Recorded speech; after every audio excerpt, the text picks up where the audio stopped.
donc def na comme recommandation pour que ñuy fàggu li nga xamante ni donc contre mooy feebar boobu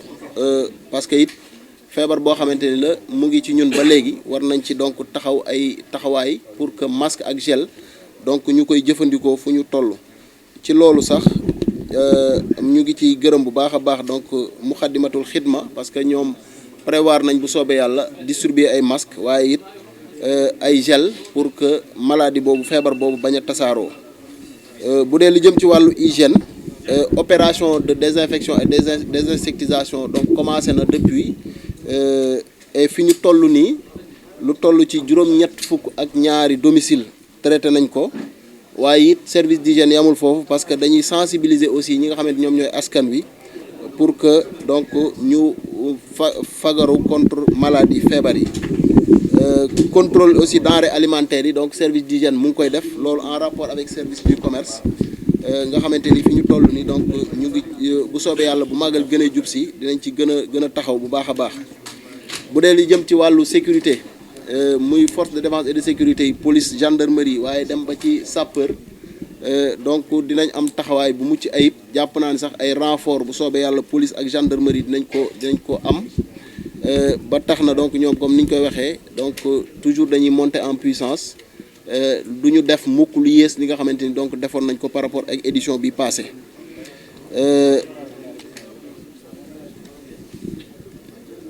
loolu sax da jàpp naa ne am na ci loo xam donc ñoom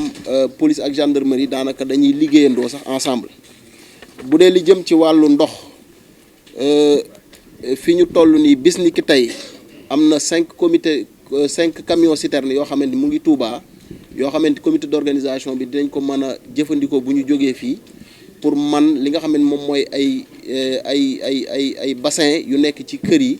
ñu mën ko root balaa màggal gi di jub si waaye it lii di ay bâche à eau nga xamante ni bâche à eau yooyu mu ngi woon Poroxaan bu soobee yàlla fii ak suba ñoom am na camion bu oto boo xamante ni dañ ko mettre à la disposition de l'OFOR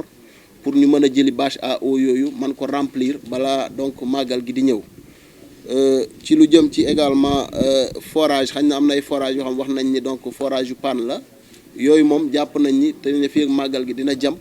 wante dispositif citerne ak bâche à eau yi dina mën a vraiment fexe ba soulager ñi nga xam ne donc ñoom ñooy pèlerins yi nga xam ne ñoom ñoo fiy ñëw ci màggal gi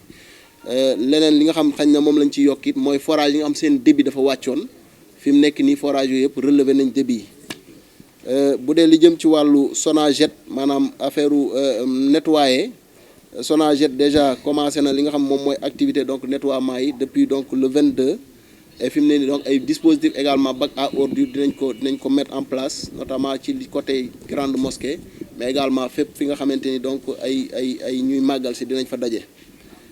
ci lu jëm ci wàllu énergie maanaam wàllu courant ñaari groupe électrogène prévoir nañ ko waaye bokk na ci loo xamante ni lu toll ci juróom-benn fukk ak juróomi agent yoo xamante ni donc dinañ leen mettre sur le terrain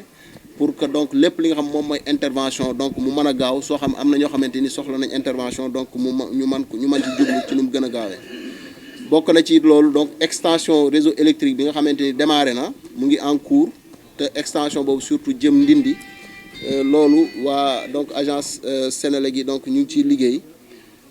bu soobee yàlla it mise hors délestage bi donc dinañ ko def branchement provisoire yi aussi incha allahu rabbi donc ñi nga xamante ni sollicité nañ branchement provisoire dinañ ko def ci lu jëm ci wàllu lanterne yi liñ ci demandé woon mën nañu fii ñu toll nii fi mu nekk lu toll 50 lanterne donc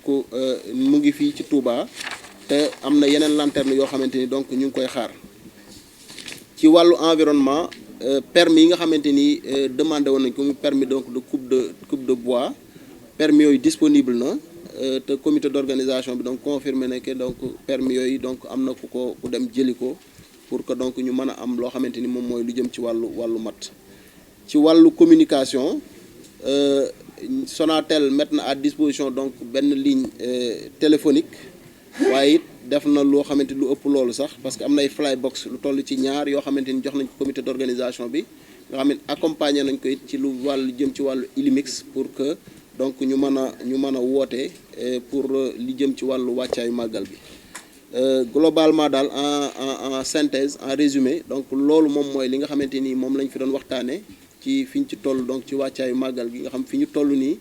mën nañ ni am na ci yoo xamante ni mesures yoo xamante ni def nañ ko am na ci yoo xam nag xañ na bu màggal gi jubsee incha allahu rabbi ci lañ ciy mën a taxaw ci jàpp nañ ni donc màggalu Kazu Rajab édition 2024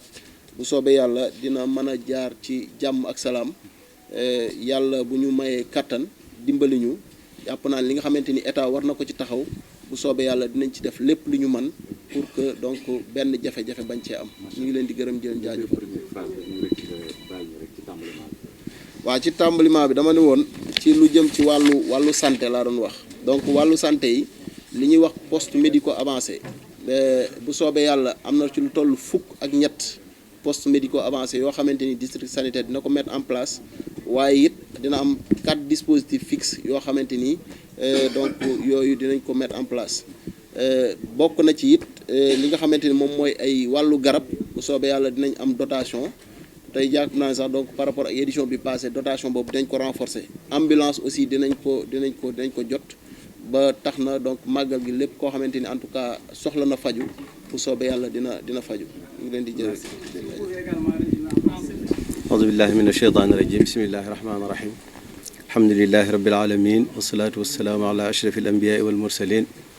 sayidina wa mawlana muhammadin wa ala alihi wa ashaabi ajmain asalaamaaleykum wa rahmatullahi wa barakaatu.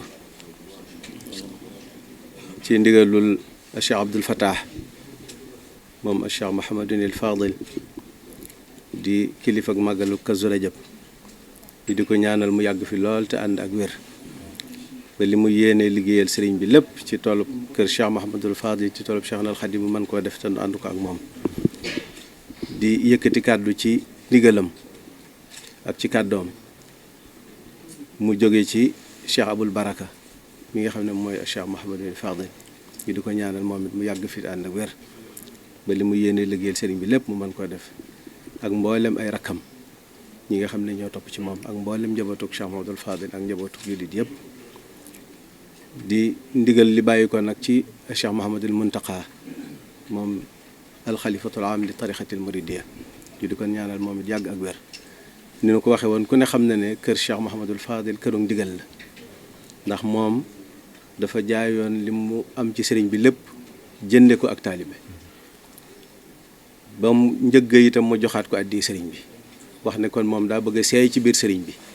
fu sëriñ bi jëm rek jëme ko fa loola defe naa firnde ji ku ne gis na ko mu firnde leen ko ci ak xasida goo xam ne gu yéeme la waaye sëriñ bi tontu ko moom itam aaye boo xam ne bu yaatu la bu yéeme fala taalamu nafsun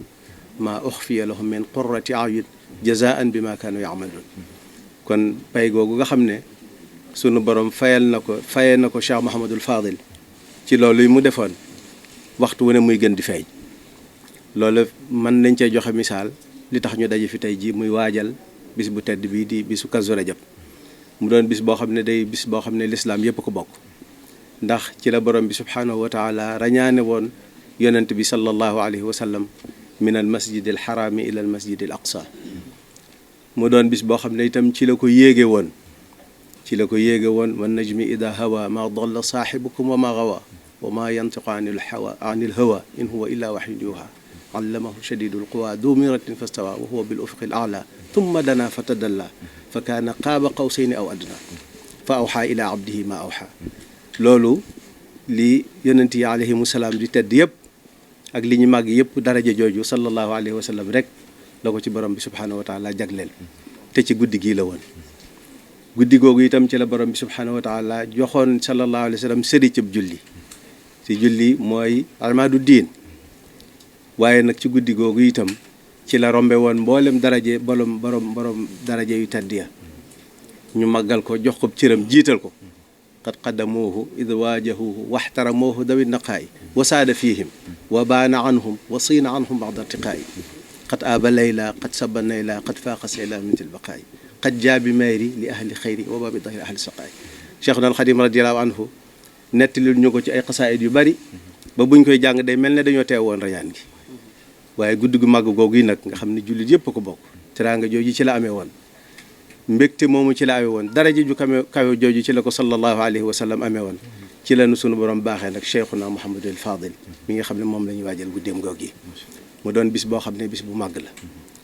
Cheikh Mouhamadul Fadil it niru bisam boobu yi ndax moo àggaleel Cheikhuna al Xadim radiyallahu anhu jumaam ji gannaaw bu ko magam ju baax ni Cheikh Moustapha tàmbalee waaye moo ko doon jiiteel waaye nag moo wooteel Cheikhuna al Xadim radiyallahu anhu bisam bu màgg bii di màggal gi nga xam ne ku ne xam na ne mënutoon a ñàkk ci Touba waaye mënutoon a ñàkk ci Sénégal mënutoon a ñàkk ci tam ci Afrique sax laay wala ci àdduna bi ak yeneen yu bari moom yi nag doonoon koo xam ne léppam daf ko bokk nag ñëpp ba tax na bisam bii Cheikh Abdoul Fattah nee na ñëpp ko bokk. Kazu Rajab dañuy wax ne daanaka jërul sax ñu di ko woote ndax kenn ku nekk da nga ko def muy sa bisu bopp ngir yu bari yi ma jiital kon mi ngi koy fàttali di woo ñëpp wax ne ne ñaan ñu ñëw teewe si ko te xam ne bisum nangu ñaan la te sunu borom du fi tase yaakaar ndax nangul na Cheikhuna al Xadim radiyallahu anhu wa man tawassala bi waasilin wasal te kàttan ak sunu borom ak yërmandeem jombante naag yaakaar yi jaam ñiy tase fii mu di ko tase yaakaar du fi tase kon sëriñ bi nee na ne ñëpp maase ci màggal si te képp kuy ñëw loo am ci yitte nga ñëw fas ko fi ndax borom bi li mu yor lu jeex te ku ko ci laaj rek la bëgg bokk na ci jaamu yàlla yi gën a màgg ci jaamu yàlla mooy ñaan borom bi subhaanahu wa taala kon nañ fi tase ñaan yàlla fàttali ko Cheikh Mouhamadul Fadil ñaanal ko ñaanal waa sangam ba di yaakaaram ja di Cheikhul Khadim radiyallahu anhu ndax ñaan du doy sallallahu alayhi wa sallam ak ñaan la te dafa wax ne saa bu ñu ko tuddee nañ julli ci moom kon mi ngi soññi ñi nga xam ne ba weer wi teroo ba tey ñi ngi jàng alquranul karim sëñ Mahamadul Xabaan mi sëriñ bi def jëwriñ wàllu googu nee na moom itam loolu xam na ne sax jëruñoo soññ ndax ñëpp a ngi ci ñu ngi ci waaye ñi ngi soññi ñu njàngum alquran mi daaw waa rabitatul madaris alquraniya lim biñ fi wax ne jàng nañ ko ci kaamil kenn xamul nu mu toll waaye kër Cheikh Mamadou Fadil kër yëpp ay daara la kër gu ci ne daara nga fa ñoom jëruñoo soññi ndax ñoom ku ne xam na ne kon loolu mooy seen wàll ni ko jullit yow yëpp doon defee ak turandoo yeeg ñëpp rek ndax sëñ Fàllu ñëpp ko bokk ni ko sëriñ bi di waxee mu doon bis boo xam ne it kon waajtaay bi nag dañuy sant ci jataay bi préfet di teg ci loxoom ak cant moo ak sous préfet di ñaan mu jottali ñu ko gouverneur mu jottali ñu ko ministre de l'intérieur ba ca kilifa ya nga xam ne ñoom lañ fi teewal di leen xamal ne seen taxawaay rafet na daaw def nañ seen kem kàttan ren itam waajtaay wi macha allah dara desu ci ñu ngi leen di sant di leen gërëm di ñaan suñu borom kàttanal ban yi nga xam ne yéene nañ ko nu mën koo defee noonu ba mboolem ñi nga xam ne ñoo fi ñëw mën a ñëw ci jàmm fekk fi jàmm te itam kenn du am benn jafe-jafe waaye sëriñ bi nag mi ngi fàttali ñi nga xam ne ñoo yor daamar yi Cheikh Mamadou Fadil daana dénkaane ba loolu am na ñu koy wax kotub Cheikh Mamadou Fadil kon nañ ko nafaraat bu baax a baax a baax nañ ko nafaraat bu baax a baax a baax a baax ndax ku jóg ngir yàlla di ñëw ci bis bu tedd bii yàlla moo yor bakkan ni moo yor lépp waaye lu ne day am sabab koo xam ne nag sa bokk na ci ñi dénk ñu leen war leen a indi kon nañ doolee sabab lu baax a baax a baax di noonu la ñu sante sëñ Abdou Lahad Ka ndax ku ne xam na taxawaayam ni ma ko waxee woon sama yoon ca fan yee dama ne woon moom daa wax yéene boppam waaye ku nekk xam ne diggante Cheikh Abdou Lahad mi nga xam ne mooy kiyam ak Cheikh Mouhamadul Fadil waaye kenn ku nekk itam xam na cër bi nga xam ne moom la ñu ko dénk kon taxawaay bi nga xam ne taxaw na ko ci bis bi di ko taxaw ci bis yu demee nii sëriñ bi nee na gis na ko bu baax a baax a baax di xamle itam waajtaay ba mu tàmbaleeg léegi mbooloo mi nga xam ne ñooy sëti Cheikh Mouhamadul Fadil yi rawatina ñi nga xam ne ñoo yor wàllu li ñu tuddee taqaafa muy wàllu culture def nañ fi ay doxalin yu am solo ni ñu ko baaxoo ngir bokk ak jokk ak bokk ak fedd li kóllëre yi nga xam ne ñoom dañ ko seqoon ak Cheikh Mouhamadul Fadil Cheikh Mouhamadul Fadil ñëpp ko seq ñëpp la seqaloon kóllëre ñëpp ko bokkoon waaye ñoom at mu jot ñi di ko feeñal tànn ay kër dem fa dundalaat kóllëre googee waaye fedd liwaat bokk ga dem nañ kër sëriñ moo roqee Buso ku ne xam ne ni mu demee woon ak sëriñ bi ku ne gis na sëriñ bi muy nettali loolu ma doon junj muy njëbbalam googi ba leen ku baax ki woowee wax leen kàddoo yu tedd yooyee ci la Cheikh Mouhamadul Fadil defoon bayt yooyu kon diggam ak sëriñ bi lu yàgg la demoon nañ Louga itam ku ne xam njabootu Njaambur ni ñu demee ci sëriñ bi ñu def fa bis boo xam ne bu am solo la mboolem ña nga xam ne ñoo kii tase nañ fa bii ci guddi rek lañ jógee Daaru Muxti gii ataytu ilal mi'ta'i fii daarihil mu'ti xasida goo xam ne gu yéeme la gu Cheikh Mouhamadul Fadil defoon ci borom Daaru Muxti waaye ñu dundal fa nag kóllëre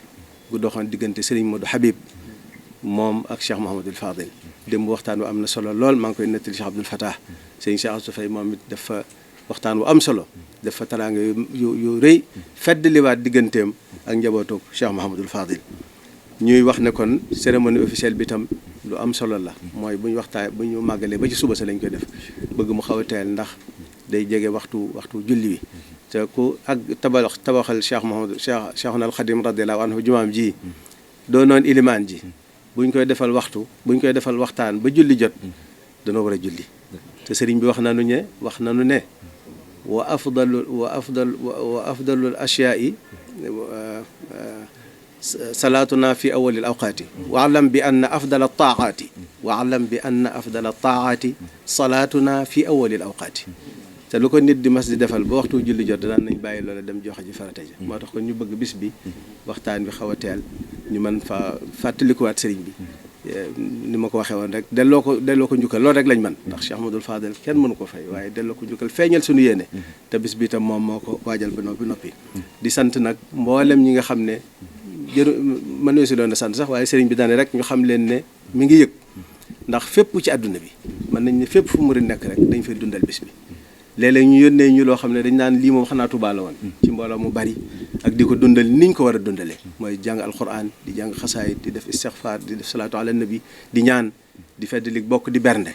loolu moom la ñu baaxoo mën naa ne ci àddina bi yëpp dañ ko fay def ci bis bi sëriñ bi nee na itam ñu nekk ci bitim réew mi ngi leen di xamal ne kat loolu seen bopp lañ koy defal ndax Cheikh Ahmadul Fadel ku neen da nga ci am cër waaye moom yëg na ko kon ci ndigalul Cheikh Abdul Baraka Cheikh Abdul Fatah mi ngi jottali cant noonu di xamle itam ne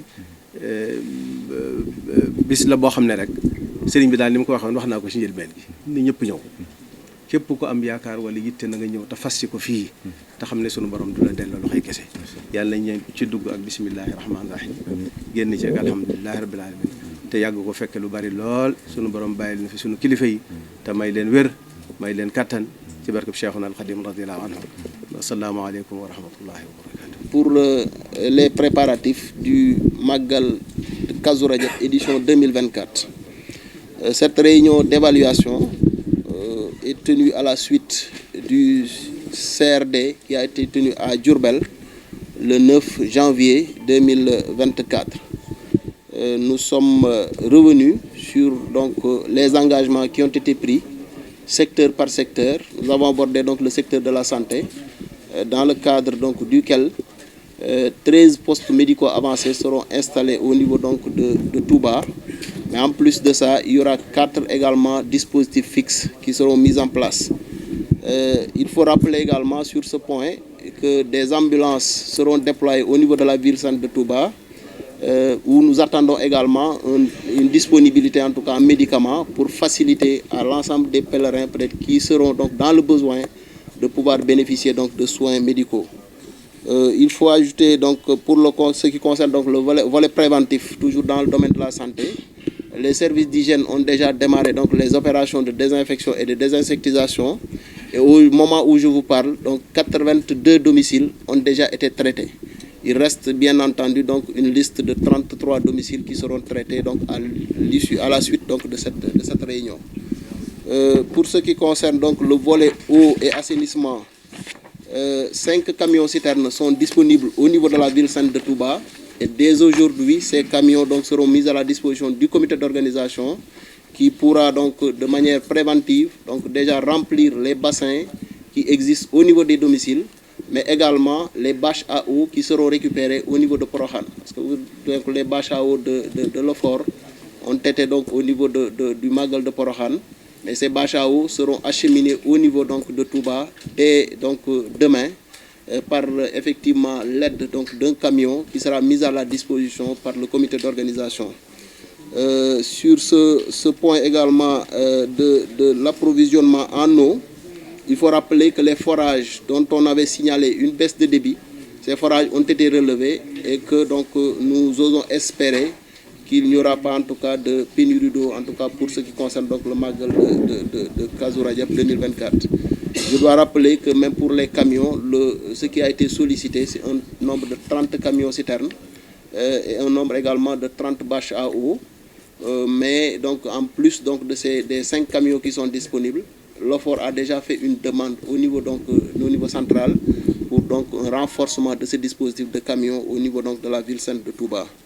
Pour ce qui concerne la Sonaget, les activités de nettoiement ont démarré depuis le 22 janvier. Et pour le moment, en ce moment, les agents de nettoiement sont sur le terrain pour rendre plus propre la ville sainte de Touba. Concernant donc l'approvisionnement en électricité, 2 groupes électrogènes seront mis à la disposition donc du comité d'organisation par la Sénélec. Mais en plus de cela, donc 60 agents seront déployés sur le terrain pour intervenir le plus rapidement possible s'il y a donc des problèmes qui sont signalés concernant donc le volet électrique. Il faut rappeler que donc l'extension donc électrique, notamment vers vers Ndindi, a déjà été démarrée et les travaux sont actuellement en cours. La ville sainte également sera mise hors délestage, aussi bien donc pour le Magal que bien même donc pour permettre en tout cas aux pèlerins donc de ne pas avoir de difficultés dans ce domaine. 50 lanternes aussi sont déjà reçues et que donc la Sénélec attend d'autres lanternes qui seront déployées donc au niveau de la ville sainte de Touba. Pour ce qui concerne le volet sécurité, aussi bien la gendarmerie que donc la police, mais également les sapeurs-pompiers ont rassuré en tout cas le comité d'organisation par rapport donc au matériel, mais également aux moyens humains qu'ils déploieront au niveau donc de la ville sainte de Touba pour une bonne couverture sécuritaire donc de ce grand événement. En ce qui concerne le volet environnement, déjà les permis de coupe de bois sont disponibles et le comité d'organisation a déjà pris contact avec le niveau central pour donc prendre possession de ces permis de coupe de bois. Ce qui concerne également les contrôles, notamment des denrées alimentaires, mais aussi donc de l'abattage des petits ruminants, mais également des grands ruminants. Les services concernés, notamment élevage et également les services de l'environnement, du commerce autant pour moi, sont en train donc de mener donc les contrôles qu'il faut pour donc vraiment donc permettre éviter qu'il y ait donc des abattages clandestins ou des difficultés donc que les pèlerins pourront rencontrer dans ce cadre. Pour le volet communication, une ligne téléphonique a été mise à la disposition du comité d'organisation, mais la Sonatel a aussi mis à la disposition donc, de ce comité d'organisation 2 flybox et aussi à accompagner ce comité d'organisation en crédit Illimix pour leur permettre donc, de bien préparer cet événement. Je pense que donc, nous sommes en train, en tout cas, de bien réussir l'organisation de ce grand Magal, en tout cas le Magal de Kazu Rajab, édition 2024. Et j'ose espérer que nous ne rencontrons vraiment pas donc, de difficultés, parce que l'État, en tout cas, déploiera tous les moyens qu'il faut pour que donc, cet événement se passe donc, dans de très bonnes conditions. Je vous remercie.